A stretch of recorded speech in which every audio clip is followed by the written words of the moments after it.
Hello दोस्तों, Hindi audio book knowledge में आपका स्वागत है। तो बात करते हैं पुस्तक आपके अवचेतन मन की शक्ति से आगे। इस पुस्तक के 23वें अध्याय जो कि है भावनात्मक नियंत्रण जीवन के रूपांतरण के लिए सामान्य उपाय। ली पुलोस PhD EB PP। यदि आपने इसके पहले के 22 अध्याय नहीं सुने तो भी सुन लें, जिसका लिंक आपको नीचे डिस्क्रिप्शन बॉक्स में मिल जाएगा। और यदि आप चैनल पे पहली बार आए हैं तो प्लीज़ चैनल को सब्सक्राइब कर दें और साथ में बने बेल के आइकन को प्रेस कर दें। बिल्कुल फ्री होता है, इसका कोई पैसा नहीं लगता। इससे होगा यह कि मैं जब भी कोई वीडियो अपलोड करूंगा तो उसकी जानकारी आपको तुरंत मिल जाएगी। तो चलिए दोस्तों, शुरू करते हैं। मन और शरीर की चिकित्सा के क्षेत्र में अब तक यह मिथक प्रचलित है कि तनाव ही हमारी सारी दिक्कतों का कारण होता है। तनाव केवल यह बताता है कि हम बीमार, उदास, नशे के आदी, थके हुए या निराश क्यों हैं। बीमारी को उत्पन्न करने में तनाव हालांकि महत्वपूर्ण भूमिका निभाता है, अतः इसे हम कम महत्व का मानकर छोड़ा नहीं जा सकता। मगर हमारे शरीर की सारी गड़बड़ियों के लिए अकेले इसे ही दोषी भी नहीं समझा जा सकता। ऐसे अनगिनत उदाहरण हैं जहां तनाव को मृत्यु तक का कारण माना जाता है। ऐसी कई स्थितियां देखी गई हैं जब लोग अचानक अत्यधिक तनाव के शिकार होने के कारण मौत के ग्रास बन जाते हैं। स्पेन का राजा फिलिप पंचम स्पेनिश सेना की हार की खबर सुनते ही मर गया। रोम का राजा नेवा अपने एक दरबारी के उससे जीरा करने के कारण उस पर गुस्सा हुआ और उसके कारण मर गया। एक बिल्कुल ताजी घटना के अनुसार जिस होटल में मार्टिन लूथर किंग को गोली मारी गई थी, इस घटना के कुछ ही घंटों बाद उस होटल के मालिक की पत्नी तनाव के चलते मर गई। लिंडन जॉनसन, जिसने कहा था कि जब यह महान समाज मर जाएगा वह भी मर जाएगा, उसकी मौत उस समय हृदयाघात से हो गई जब निक्सन प्रशासन ने पूर्व राष्ट्रपति की योजनाओं को निरस्त घोषित कर दिया। और यह सूची इसी तरह बढ़ती जाएगी। इन सारे उदाहरणों में तनाव उत्पन्न करने वाली परिस्थितियों को ही अधिक ध्यान देकर चिन्हित किया गया। उन परिस्थितियों को व्यक्ति ने किस तरह देखा और विश्लेषित किया, इस पर कोई जोर नहीं दिया जाता। इससे यह ध्वनित होता है कि हमारे साथ जो घटता है वह अधिक महत्वपूर्ण होता है बनिस्बत इसके कि हम इसे कैसे देखते हैं। इससे 19वीं सदी के महान चिकित्सक, जिन्हें चिकित्सा शास्त्र का पिता कहा जाता है, के द्वारा कही बात का स्मरण होता है कि बीमारी महत्वपूर्ण नहीं है, वह व्यक्ति महत्वपूर्ण है जिसे इस बीमारी ने घेरा है। तनाव और बीमारी के अंतः संबंध की अवधारणा इतनी गहरी हो गई है कि तनाव को 21वीं सदी से हमारी हर तकलीफ की जड़ माने जाने लगा है।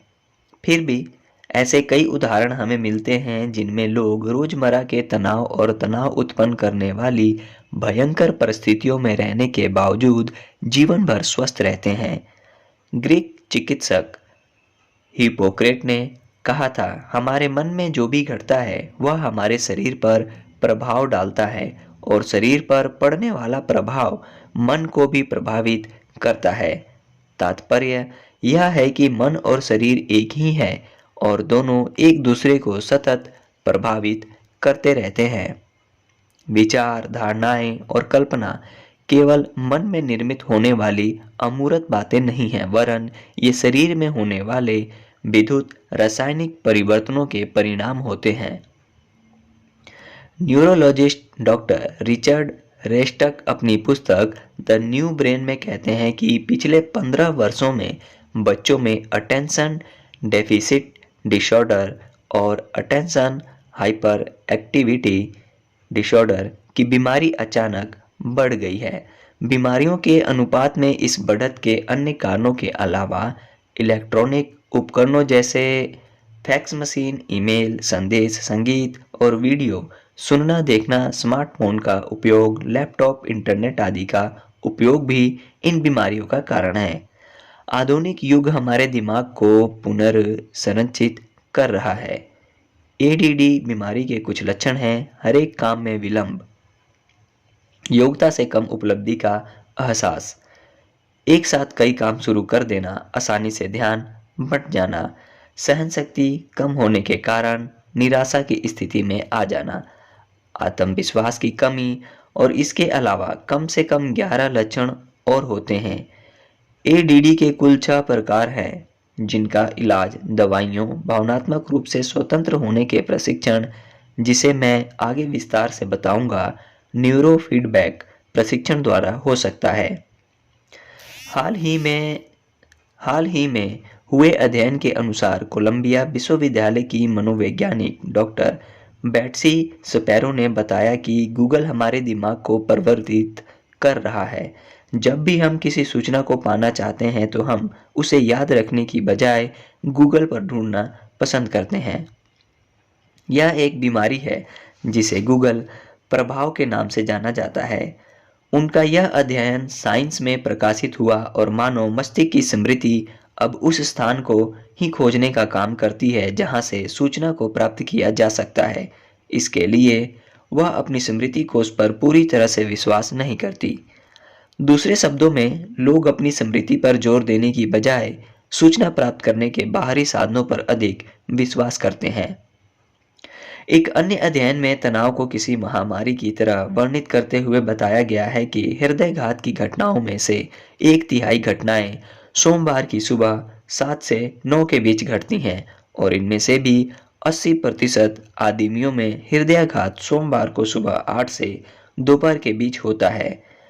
नॉर्थ वेस्टर्न इंश्योरेंस कंपनी द्वारा 600 अमेरिकी कर्मचारियों पर किए गए अध्ययन में एक और बात कही गई कि 7 कर्मचारियों में से एक कर्मचारी तनाव के कारण नौकरी छोड़ देता है और एक तिहाई लोग नौकरी के तनाव के कारण नौकरी छोड़ने का विचार करने लगते हैं। 4 में से 3 कर्मचारी तनाव के चलते लगातार किसी बीमारी से ग्रस्त होने लगते हैं और थकान, अरुचि, चिंता, शरीर में दर्द और सिर दर्द के शिकार होने लगते हैं। इसके अलावा American institute of stress estimates के अनुसार 75 से 90% चिकित्सकों को तनाव के कारण ही मरीजों के आकस्मिक इलाज के लिए जाना पड़ता है। स्टैनफोर्ड विश्वविद्यालय के तंत्रिका विज्ञानी रॉबर्ट सैम्पोल्स्की ने अपने शोध के बाद बताया कि जब तनाव लगातार बना रहता है तो इससे एड्रेनलिन और कॉर्टिसोल हार्मोन्स का स्राव होता है, जिससे हिप्पोकैम्पी, जो कि भावनात्मक स्मृति का प्रमुख केंद्र होता है, इसकी कार्य क्षमता में 12 से 15% तक की कमी आ जाती है। इस अध्ययन द्वारा यह भी स्पष्ट होता है, लंबी लड़ाई के बाद लौटे सैनिकों में या किसी आघात के बाद हुए तनाव से ग्रस्त मरीजों में स्मृति लोप की समस्या क्यों आती है। मेरा एक मरीज जो कि उच्च अधिकारी है ने बताया कि वह तनाव के कारण स्विस चीज मेमोरी की समस्या से जूझ रहा है। मैंने उसे ईएफटी अर्थात भावनात्मक स्वतंत्रता प्राप्ति के तरीकों की शिक्षा दी। यह अपनी क्रियाविधि में शरीर के विद्युतीय या ऊर्जा केंद्रों को सक्रिय बनाता है, जिससे तनाव कम करने में मदद मिलती है। वह व्यक्ति बड़ा ही खुश था कि 1 घंटे के सत्र में उसका तनाव 10 से 1 तक आ गया है। उसने मुझे 3 दिन बाद फोन करके बताया कि उसकी तनाव के कारण श्वास लेने में तकलीफ की समस्या समाप्त हो गई है। उसके शरीर का तनाव लगभग खत्म हो गया है और वह रात को चैन की नींद सो पा रहा है। अच्छी खबर यह है कि दिमाग बड़ा ही लचीला होता है। तनाव के कारण दिमाग के न्यूरोप्लास्टिसिटी के स्तर में परिवर्तन होते हैं, मगर जीवन शैली में परिवर्तन द्वारा यदि तनाव को पूरी तरह से खत्म कर दिया जाए तो दिमाग की संरचनाएं पूर्ववत हो जाती हैं। कई लोग अक्सर भयंकर तनाव स्ट्रेस आउट शब्द का प्रयोग यह बताने के लिए करते हैं कि कैसा महसूस करते हैं, मगर उनमें से अधिकतर लोग इस बात से अनभिज्ञ होते हैं उनके आसपास ऐसी कौन सी परिस्थितियां हैं जो तनाव पैदा कर रही हैं। वे तनाव को अपने जीवन की किसी घटना को या किसी पहलू को नियंत्रित करने में स्वयं की असमर्थता या शक्तिहीनता के रूप में देखते हैं। कई बार यह ऐसी नौकरी से जुड़ा होता है जिससे आप बहुत ज़्यादा अपेक्षाएं रखते हैं। कई बार परिवार या रिश्तों के मुद्दों से। कई बार लोग इसी बात पर सोचते रहते हैं कि उन्हें ऐसा क्यों महसूस हो रहा है और यही उनके तनाव का कारण बन जाता है। यह तय है कि लोग अधिकाधिक तनाव के शिकार होते हैं और मन में नकारात्मक विचार लिए बिस्तर पर सोने के लिए जाते हैं तो उन्हें नींद नहीं आएगी, अर्थात वे अनिद्रा की बीमारी के शिकार हो जाएंगे। दूसरा लक्षण है गुस्से पर नियंत्रण ना कर पाना, जिसका संबंध श्रेष्ठतावादी अपेक्षाओं से है जो किसी कारणवश पूर्ण नहीं हो पाती और इसके चलते ये सफलता की इच्छा की बजाय असफलता के डर में बदल जाती हैं। ऐसे लोग जिन्हें अपने आप पर विश्वास नहीं होता और वे दूसरों की खुशामद में लगे रहते हैं, वे अपनी क्षमताओं और आवश्यकताओं के बारे में अपनी स्व अवधारणा को मजबूत करने की बजाय अपनी शक्ति दूसरों को स्थानांतरित करते रहने में लगाते हैं। अनिश्चितता, डर और अपने आप पर विश्वास न होना आत्मविश्वास को कम करता है, जो आपको स्व पराजय और अवनति के दुष्चक्र में उलझा देता है। मनोवैज्ञानिक डॉक्टर जूडिथ रोडिन ने अपने जीवन का अधिकांश समय नियंत्रण के महत्व पर शोध करने में खर्च किया। वे कहती हैं कि स्व नियंत्रण और दृढ़ निश्चय का भाव मानसिक और शारीरिक स्वास्थ्य को मजबूत बनाता है, जिससे उम्रदराज लोगों के जीवन की अवधि बढ़ती है। डॉक्टर रोडिन और उनके सहयोगियों ने अस्पतालों में रहने वाले कई मरीजों में तनाव उत्पन्न करने वाले हार्मोन्स की मात्रा को मापा और उन मरीजों को रोजमर्रा के तनाव को नियंत्रित करने की विधि बताई। उन्हें उन बातों के लिए नहीं कहना सिखाया गया जिन्हें वे करना नहीं चाहते थे, मगर ना कहने से इसलिए डरते थे कि इससे दूसरे लोग नाराज ना हो जाएं। इन्हें दृढ़ता, मुखरता और समय प्रबंधन का प्रशिक्षण दिया गया। इस प्रशिक्षण के बाद इन लोगों के रक्त में कार्टिसोल हार्मोन, जो तनाव उत्पन्न करने और इसके कारण कई बीमारियों को जन्म देने के लिए उत्तरदायी होता है, उसकी मात्रा कम हो गई। इस प्रशिक्षण को प्राप्त किए लोगों में अगले 18 महीनों तक कार्टिसोल का स्तर कम ही बना रहा। साथ ही इन लोगों को तेजी से स्वास्थ्य लाभ मिलने लगा, बनिस्बत उनके जिन्हें तनाव के साथ सामंजस्य बिठाने के लिए प्रशिक्षित नहीं किया गया था। तनाव पर नियंत्रण की क्षमता का होना या ना होना भी हमारे बीमार होने या ना होने को तय करता है। हमारा प्रतिरक्षा तंत्र शरीर का रक्षा तंत्र होता है। जब हम स्वयं को असुरक्षित महसूस करने लगते हैं, अपने आप पर से नियंत्रण खोने लगते हैं, तो हमारा प्रतिरक्षा तंत्र भी कमजोर पड़ने लगता है। डॉक्टर रोडिन ने यह सिद्ध किया कि जिन लोगों के साथ स्व नियंत्रण खोने के कारण अनेक घटनाएं घटती हैं, उनका शरीर बीमारियों को ग्रहण करने के प्रति अधिक संवेदनशील होता है, अर्थात अन्य लोगों की तुलना में वे बीमारियों से किसी भी प्रकार के संक्रमण से जल्दी ग्रस्त होते हैं। स्वसंवाद या सम्मोहन पर काम करते समय इस बात का वर्णन किया जा सकता है कि हम जीवन की इस यात्रा में अपने आप को किस तरह से सशक्त बना सकते हैं या अपनी क्षमताओं को सीमित कर सकते हैं। इसके अलावा हम अपने आत्मविश्वास और अंतर्मन को सशक्त बनाने के लिए और क्या कर सकते हैं। एक ऐसी बात जो मैं अपने मरीजों में अक्सर देखता हूँ, वह यह है कि वे विवाद से डरते हैं और उसे टालने के लिए अपनी असहमति, नकारात्मक विचार व्यक्त करने या अपने ही पक्ष में बोलने से भी घबराते हैं। दिक्कत यह होती है कि इन नकारात्मक भावनाओं को जितना अधिक दबाया जाता है, वे शरीर में जमा होती जाती हैं और फिर ये अव्यक्त भावनाएं समय के साथ शरीर में ही स्थायी रूप से निवास करने लगती हैं। यह मनोदैहिक स्थिति का एक रूप है। मेरे एक चिकित्सक मित्र कहते हैं, हमारा शरीर हमारे विचारों का क्रिस्टलीकृत रूप होता है।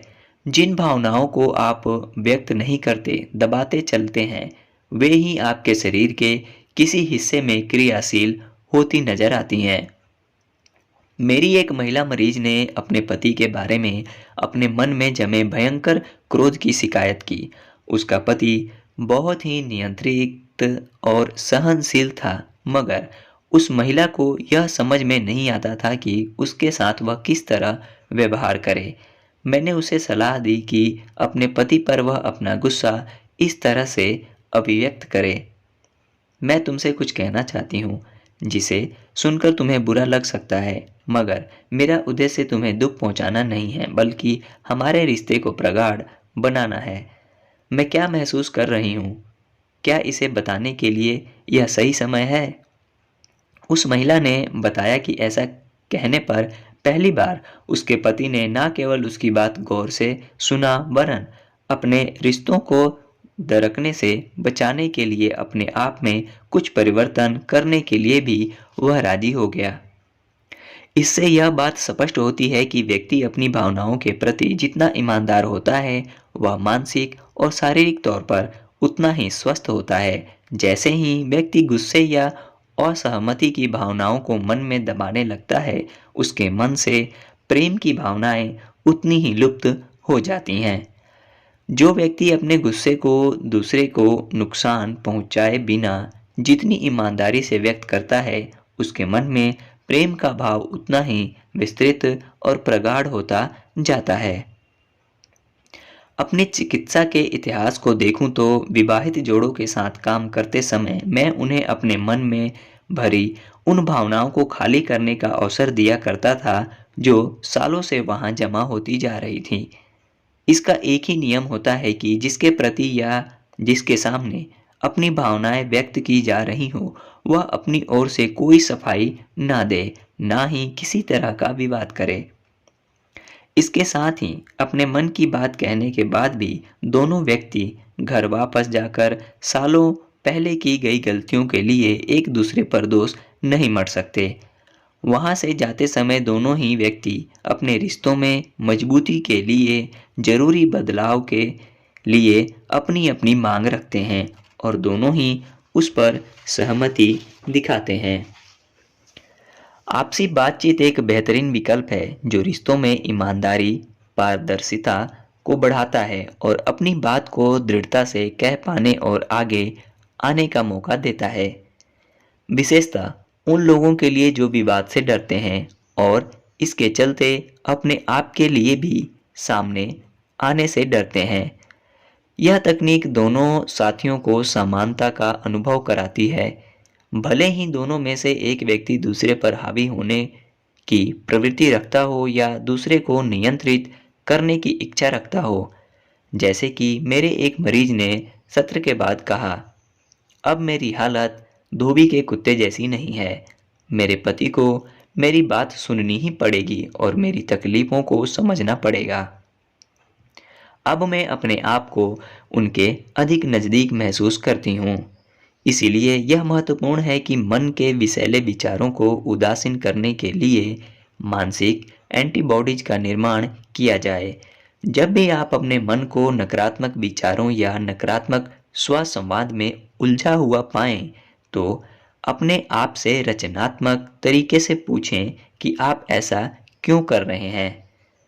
मैं अपने अवचेतन मन के बगीचे में इस नकारात्मकता के बीज क्यों बो रहा हूँ और फूलों के पौधों की बजाय खरपतवार को खाद पानी क्यों दे रहा हूँ। क्योंकि हम सब इष्टतम स्वास्थ्य की इच्छा रखते हैं, अतः इसके लिए हमारा अवचेतन मन हमें यह संदेश देता है कि हमें अपनी जीवन शैली में कुछ बदलाव करने की ज़रूरत है। यदि आपको बीमारी का कोई शारीरिक लक्षण दिखाई देता है तो उससे दूर ना भागें, ना ही उसे नज़रअंदाज करें। अपने शरीर में इसकी वास्तविकता को महसूस करें, इससे जुड़ी भावनाओं को स्वतंत्रता से प्रभावित होने दें।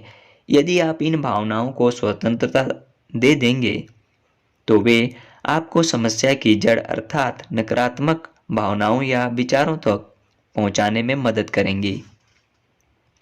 हमारी गलतियों की मानसिक परिधि संकुचित होती जा रही है और हमारे अवचेतन मन की टेक्टोनिक प्लेट्स खिसक रही हैं, जबकि हम में से अधिकांश लोग उन तरीकों और अंतर्दृष्टि की जानकारी ही नहीं रखते जिससे उन्हें मानसिक नियंत्रण और इष्टतम स्वास्थ्य की प्राप्ति हो सके। अपनी पुस्तक the life we are given में माइकल मर्फी और जॉर्ज लियोनार्ड उच्च स्तरीय मानसिक, शारीरिक और भावनात्मक स्वास्थ्य के प्राप्ति के लिए एक कार्यक्रम की जानकारी देते हैं। इस कार्यक्रम की मुख्य बात है कि किसी भी दीर्घकालिक परिवर्तन के लिए सतत प्रयास आवश्यक होते हैं। यह किसी एक संगोष्ठी में होने वाला परिवर्तन नहीं है।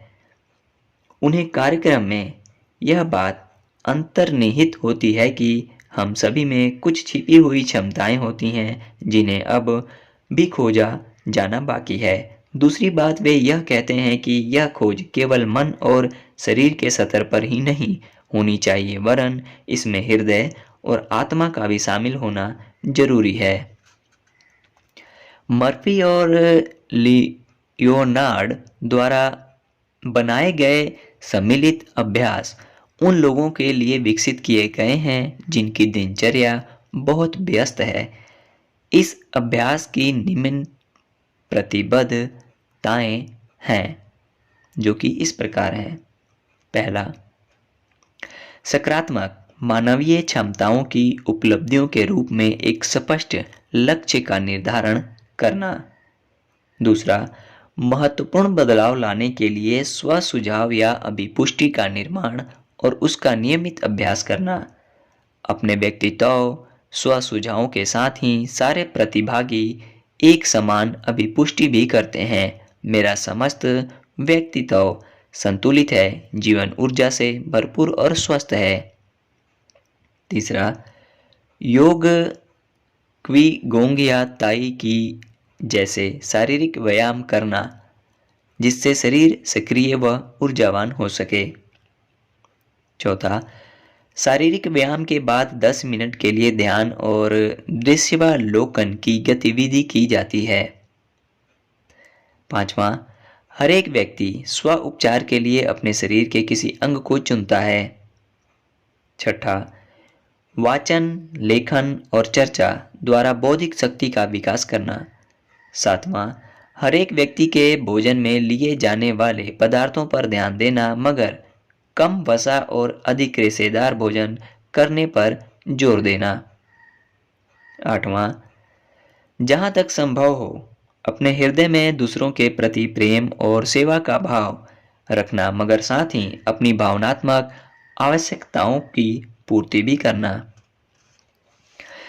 किसी व्यक्ति की निजी उन्नति के लिए 3 बातें आवश्यक हैं। पहली यह कि अपने लक्ष्य को स्पष्ट रूप से देख पाना। दूसरा, नियमित अभिपुष्टि करना जो आवश्यक बदलाव को पुष्ट करे। और तीसरी, शरीर और मन को प्रशिक्षित करना जिसमें शारीरिक अभ्यास, ध्यान और दृश्यावलोकन यानी इमेजिनेशन शामिल है। इस कार्यक्रम के प्रतिभागियों द्वारा बताए गए परिणाम उत्कृष्ट और लगभग चमत्कारिक थे। एक महिला को 42 वर्ष की आयु में आंख में मोतियाबिंद हो गया था। उसके पिता भी इसी कारण से अंधे हो चुके थे और यह पारिवारिक बीमारी सी जान पड़ती थी। मोतियाबिंद की जानकारी के 2 साल बाद तक उसकी बीमारी बढ़ चुकी थी और उसकी आंखों की ज्योति कम होने लगी थी। वह हर शनिवार 2 घंटे के लिए मर्फी और लियोनार्ड के कार्यक्रम में शामिल होने लगी। उसने अपने लिए अभिपुष्टि चुनी। मेरी आंखों से मोतियाबिंद खत्म हो चुका है और मेरी आंखें हर दिन शक्तिशाली होती जा रही हैं। उसके चिकित्सक का कहना था, तुम्हारी आंखें कभी ठीक नहीं होंगी। इसीलिए उसने अपना चिकित्सक बदला। शारीरिक व्यायाम करते समय उसने अपने लिए यह अभिपुष्टि चुनी कि मेरी आंखों के लेंस मोतियाबिंद से स्वतंत्र हो चुके हैं। इसके साथ ही उसने अपनी आंखों के मोतियाबिंद को खत्म करने के लिए उनमें उपचारीय ऊर्जा को प्रवाहित करना शुरू किया। वह यह भी कल्पना करती थी कि उसकी आंखों से पानी बह रहा है या आंखें स्वयं ही अपने आप को साफ कर रही हैं। 1 साल तक इस अभ्यास को करने के बाद वह धूप का चश्मा बनवाने के लिए चिकित्सक के पास गई तो उसने बताया कि उसकी बाईं आंख का मोतियाबिंद समाप्त हो चुका है और वह आंख एकदम स्वस्थ है। साथ ही दाईं आंख में भी बहुत ही हल्का सा धब्बा है, तो मगर इतना बड़ा नहीं कि उसे मोतियाबिंद कहा जा सके। किसी भी क्षेत्र में आश्चर्यजनक सफलता केवल प्रतिभा से नहीं प्राप्त हो सकती। इसका एक ही सूत्र है, लक्ष्य पर ध्यान केंद्रित करना और अभिपुष्टि का नियमित अभ्यास किया जाना। मर्फी और लियोनार्ड ने अपनी पुस्तक में इस तरह की सफलताओं के ढेरों उदाहरण दिए हैं। उसका आधारभूत नियम है, मार्गदर्शक को हाँ कहें, गुरु को ना कहें। दूसरे शब्दों में, अपनी शक्ति को किसी गुरु के हवाले ना करें, क्योंकि अक्सर इससे दूसरों पर निर्भरता बढ़ती है। इसके स्थान पर मार्गदर्शक या संरक्षक का साथ प्राप्त करें और अपनी शक्ति का उपयोग करके सफल, सुखद और शानदार भविष्य का निर्माण करें। हर एक व्यक्ति के मन में यह पहेली जीवन भर बनी रहती है कि क्यों कुछ लोग जीवन में बहुत कम या कभी भी बीमारियों के शिकार नहीं होते, वहीं कुछ लोग हमेशा किसी न किसी संक्रमण से ग्रस्त हो बीमार पड़ जाते हैं। द इम्यून पावर पर्सनैलिटी नामक पुस्तक के लेखक हेनरी ड्रेहर बताते हैं कि दीर्घायु और स्वास्थ्य व्यक्तित्व के 7 गुणों द्वारा परिभाषित होता है। स्वस्थ लोग, पहला, अपने मन और शरीर द्वारा मिलने वाले सुख, दुख, थकान, गुस्से और निराशा आदि के संकेतों को ग्रहण करने और उन्हें समझने के अभ्यस्त होते हैं। दूसरा, अपने रहस्य, दुख और भावनाओं को मन में छिपाकर रखने की बजाय दूसरों को बताने की योग्यता और आत्मविश्वास रखते हैं।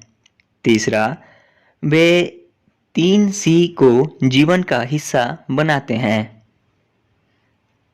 पहला, सेंस ऑफ कंट्रोल, अर्थात अपने स्वास्थ्य और जीवन शैली पर नियंत्रण की भावना। दूसरा, स्ट्रॉन्ग कमिटमेंट, अर्थात रिश्तों और काम के प्रति प्रतिबद्धता। और सी, स्ट्रेस एज चैलेंज, यानी तनाव से डरने की बजाय उसे किसी चुनौती की तरह देखना। चौथा है, अपनी भावनाओं और अपनी आवश्यकताओं को व्यक्त करने में मुखर होते हैं। पांचवा, रिश्तों को किसी निराशा या स्वार्थ की बजाय निस्वार्थ और निष्काम भाव से निभाते हैं। छठा, मन में परोपकार भावना रखते हुए दूसरों की मदद और सेवा के लिए सदैव तत्पर रहते हैं। सातवां, आत्मावलोकन करने की प्रक्रिया में ईमानदारी दिखाते हुए अपने व्यक्तित्व के अच्छे या बुरे पहलुओं को स्वीकारते हुए अपनी आत्म शक्ति को बढ़ाने का प्रयास करना, जिससे संकट के समय में गिरकर भी पुनः खड़े होने का हौसला मिल सके। हर एक व्यक्ति अपनी सोच और विचारों में तुरंत परिवर्तन नहीं ला सकता। यह एक धीमी प्रक्रिया होती है जो कि जागरूकता आने के बाद शुरू होती है। इसके बाद चुनाव और प्रतिबद्धता स्वभाव में आती है।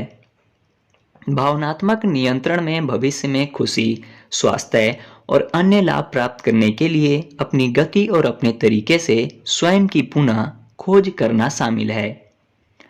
जब आज से 50 साल पहले डॉक्टर मर्फी ने इस पुस्तक का पहला संस्करण लिखा था, उस समय सम्मोहन और दवाइयों के अलावा तनाव, डर, आघात, प्रदर्शन की चिंता से जूझ रहे लोगों के लिए इनसे मुक्ति पाने के बहुत ही कम रास्ते मौजूद थे।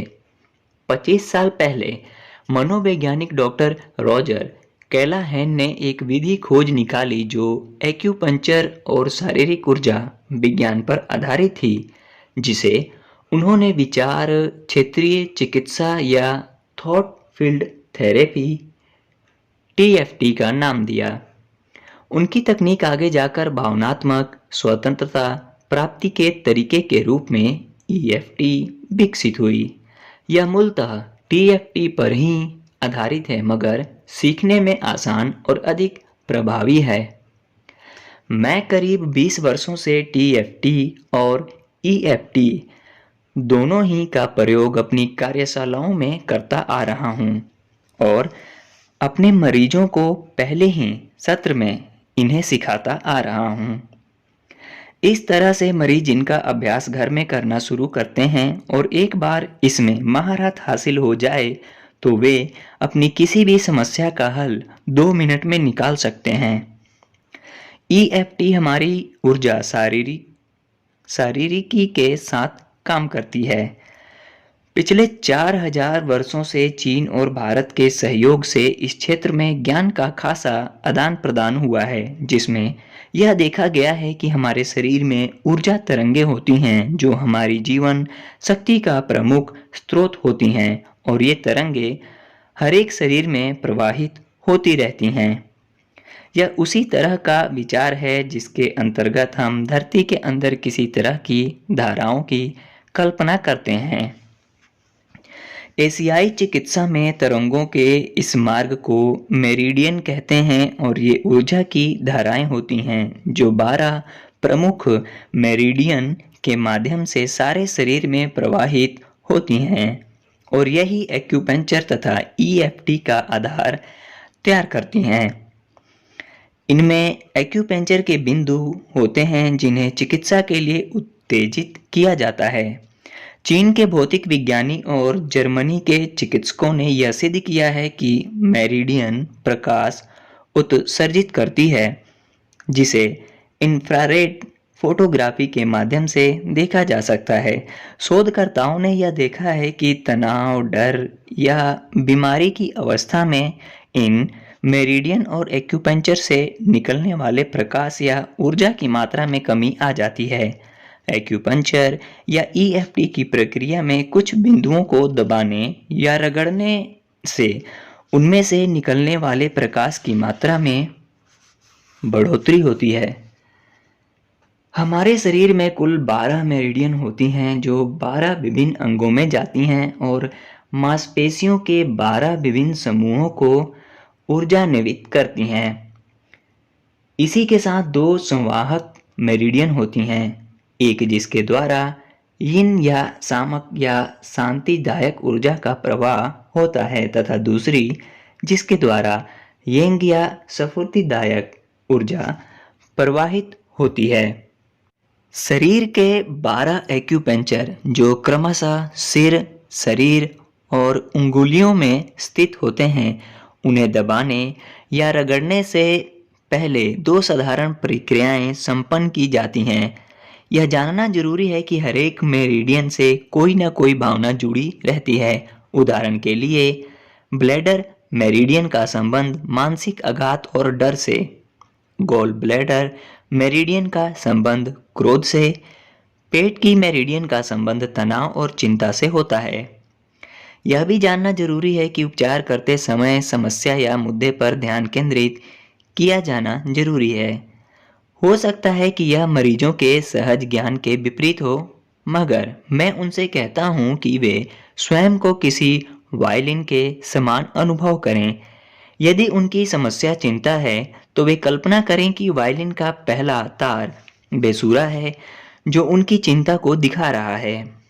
एक्यूप्रेशर की प्रक्रिया में 12 बिंदुओं को दबाने और रगड़ने की प्रक्रिया के चलते समय जैसे ही वे अपना ध्यान अपनी समस्या पर केंद्रित करते हैं, एक्यूप्रेशर की प्रक्रिया उनके दिमाग को गतिशील करती है और दिमाग बीटा एंड्रोफिन हार्मोन का स्त्राव करता है जो प्राकृतिक मार्फिस होते हैं और कृत्रिम मार्फिस से 27 गुना अधिक शक्तिशाली होते हैं। और कौन सी प्रक्रियाएं बीटा एंडोर्फिन के प्राकृतिक स्राव में सहायता करती हैं? व्यायाम, हंसी, अच्छा संगीत, यौन संबंध, एक्यूपेंचर और ईएफटी ही वे प्रक्रियाएं हैं। उदाहरण के लिए हाल ही में एक युवा महिला से मिला उदाहरण के लिए हाल ही में मैं एक युवा महिला से मिला जिसे मेरे पास इसलिए भेजा गया था क्योंकि एक भयंकर वाहन दुर्घटना के बाद वह सामान्य पीटीएसडी आघात के बाद हुए तनाव से उत्पन्न विकार का सामना कर रही थी। हम उसके वायलिन की पहले तार अर्थात उसकी चिंता को जो पहले 10 में से 8 के स्तर पर थी उसे 10 में से 1 तक लाने में सफल हुए, जिससे उसका डर और वाहन चलाने को लेकर उसकी असहजता दूर हुई। जो भी हो, वह फिर भी बोली, कुछ तो ऐसा है जो मुझे असहज बना रहा है। हमने और आगे जानने की कोशिश की तो पता चला कि उसकी सांकेतिक वायलिन के 2 और तार बेसुरे हैं, अर्थात उसके मन में रात में बारिश में वाहन चलाने को लेकर और बाएं मोड़ टी-बोन को लेकर जिसके चलते उसके साथ दुर्घटना हुई थी, अब भी डर बैठा हुआ है। हमने इस नए डर के लिए भी ईएफटी किया और उसके सभी तारों को एक सुर में लाने का प्रयास किया। उपचार की समाप्ति पर वह एक बड़ी सी मुस्कान के साथ उठी और बोली, अब मैं चैन की सांस ले सकती हूँ। अब मुझे रात को बारिश में या बायां मोड़ लेने के नाम पर बिल्कुल डर नहीं लग रहा है। जैसे जैसे आप एक्यूपेंचर के क्रम में आगे बढ़ते जाते हैं, अधिकांश लोगों को 2 या 3 बिंदुओं पर दबाव देने से बहुत ही राहत महसूस होने लगती है। मेरा सुझाव है कि आपको इन बिंदुओं पर अधिक समय देना चाहिए क्योंकि इन मेरिडियंस के साथ जुड़ी भावनाओं का आपकी समस्या से संबंध होता है। तनाव, डर और निराशा की भावनाओं का एक स्तर तक शमन करने के बाद आप व्यक्ति में विचार शक्ति की प्रबलता के लिए सकारात्मक अभिपुष्टि को बता सकते हैं। उदाहरण के लिए यदि आपकी समस्या चिंता या तनाव है तो आप सिर और शरीर के बिंदुओं को क्रम से उत्तेजित करते हुए किसी अभिपुष्टि को दोहरा सकते हैं, जैसे मैं आत्मविश्वास से भरपूर, शांत और तनाव रहित हूँ। एक बार जब आप सारी क्रियाविधि को 2 या 3 बार खुद करके देख लेते हैं तो आपको इसका क्रम याद करने में आसानी होगी और भविष्य में आप 2 मिनट में ही एक्यूपंक्चर के संपूर्ण क्रम का अभ्यास कर सकेंगे। एक्यूपंक्चर की क्रमवार विधि, उपचार का क्रम और सकारात्मक अभिपुष्टि के बारे में इस पुस्तक के परिशिष्ट में समस्त जानकारी दी गई है। साथ ही आपकी मदद के लिए विस्तृत ग्राफिक्स भी दिए गए हैं जिनकी सहायता से आप अपने सिर, शरीर और हाथों पर उपस्थित एक्यूपंक्चर के बारे में जान सकें। ईएफटी तनाव, आघात, सामान्य और जटिल डर, व्यसन, निराशा, गुस्सा, तनाव, चिंता, दर्द और अनिद्रा के उपचार के क्षेत्र में क्रांतिकारी परिवर्तन लाया है और आज कई अभ्यासकर्ता इसके अभ्यास द्वारा जटिल बीमारियों के उपचार में लगे हैं। आज 55 देशों में ईएफटी के लगभग 70,000 अभ्यासकर्ता हैं। परिशिष्ट में दी गई जानकारी को पढ़कर और उसे अभ्यास में लाकर आप अपनी भावनाओं पर नियंत्रण की विधि सीखकर जीवन को नई दिशा दे सकते हैं। मैं इष्टतम और शानदार भविष्य की इस यात्रा की सफलता के लिए आपको शुभकामनाएं देता हूँ। ओके दोस्तों, इसी के साथ अध्याय 23वां समाप्त होता है। मिलते हैं आपसे इस पुस्तक के आखिरी अध्याय 24वां, जो कि है आगे बढ़ते रहें आत्मज्ञान की राह पर अग्रसर होने के लिए आपको सादर आमंत्रण, या किसी अन्य वीडियो में। और यदि आप चैनल पर पहली बार आए हैं तो प्लीज़ चैनल को सब्सक्राइब कर दें, लाइक करें, वीडियो शेयर करें दोस्तों में, प्रियजनों में, मित्रों में। ध्यान रखें अपना। धन्यवाद।